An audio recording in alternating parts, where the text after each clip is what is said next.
Swastiastu, Assalamualaikum warahmatullahi wabarakatuh. Shalom, Namo Buddhaya, Salam Harmoni. Perkenalkan, saya Bernama Cahyadi Sunaji dengan NIM 191110111025 dari Prodi Bimbingan Konseling, Fakultas Ilmu Pendidikan Universitas Pendidikan Ganesha.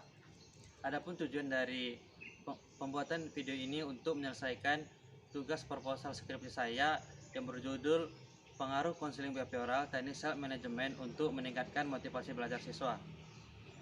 Dalam pengerjaan skripsi saya dibantu oleh dua dosen pengampu dan adapun dosen pembimbing saya yang pertama yaitu Profesor Dr.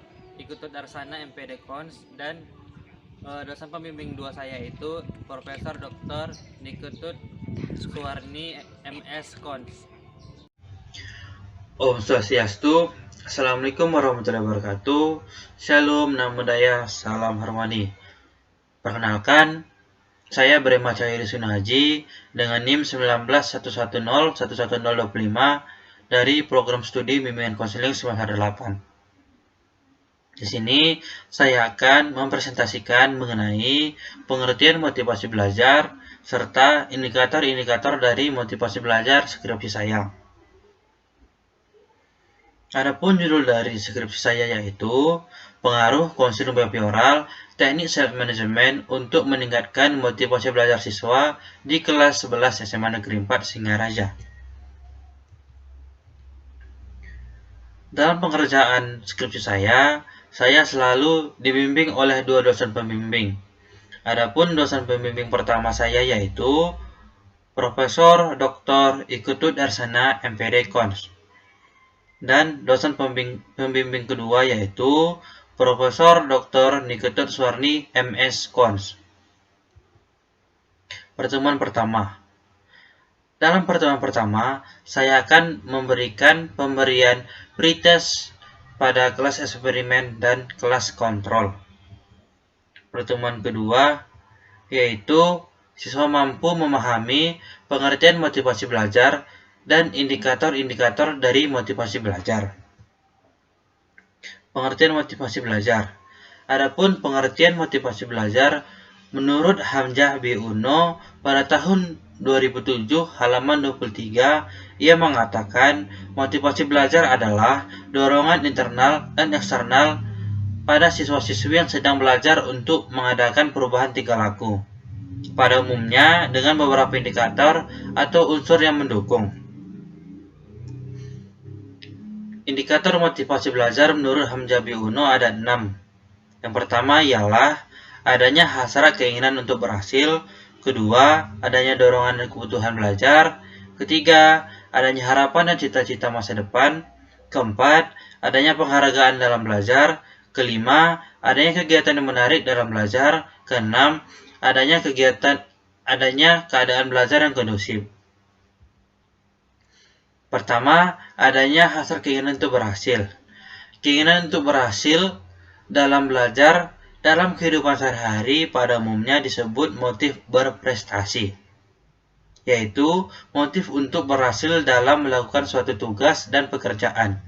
Motif yang seperti ini merupakan unsur kepribadian dan perilaku manusia, sesuatu yang berasal dari orang tersebut untuk berhasil dalam belajar.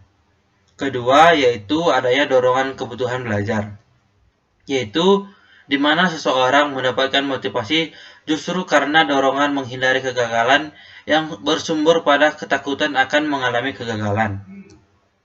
Ketiga, adanya harapan dan cita-cita masa depan,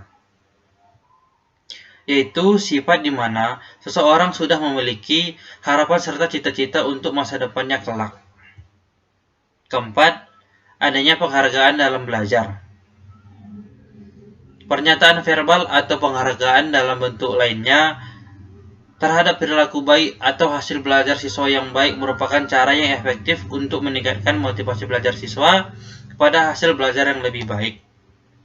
Kelima, adanya kegiatan yang menarik dalam pembelajaran.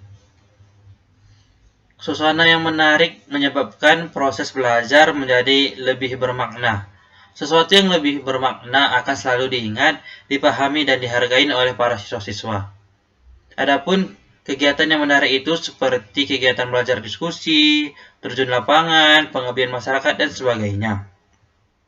Keenam, yang terakhir yaitu adanya lingkungan belajar yang kondusif.